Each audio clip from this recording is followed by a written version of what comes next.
Hi, it's Technology Laura, and today I'm going to talk about some different EdTech tips you can do to meet the teacher. First, I will talk about Microsoft Flip.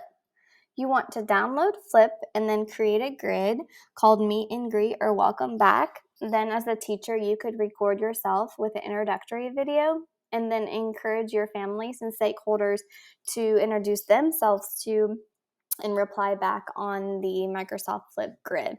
This is a wonderful way to build community and for the students and their families to see you and vice versa. The next tech tool would be Slides Mania. So the first step would be to go to slidesmania.com and you can search for the Edwin template. This is free. Again, it's great for either Google Slide or PowerPoint. And then you can customize your back to school postcards and send those out electronically. And they're just cute postcards for you to introduce yourself to your students. The next tech tool is Samore newsletter. It's also free. So the first thing you would do would go to samore.com, create your teacher account, and then you can search in their templates called the Educator Hive, and you can already find a bunch of templates where you as a teacher could create a welcome back newsletter. You can post pictures of the classroom, important links, your information and contact. And so it's just a great way to communicate with your families throughout the year even, and then they have a translation feature as well. The next is to create a YouTube channel. So you can use that for various ways. You can go live, you could upload videos.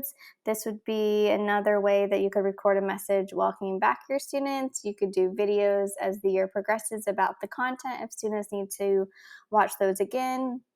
So I think that's another way that you can have your students meet you on the computer. And then lastly, I will talk about Class Dojo. The first thing, if you want to use this, would be to create your free teacher account, import your roster, and then what I like about this is you can have your students receive Class Dojo points, and they can do that individually or as a class. So if they're participating, if they're being nice, if they're really doing a great job with engagement, it's just like a visual reminder that the students are doing well as they get Class Dojo points, and then they could work for rewards or prizes. And then the toolkit is my favorite feature.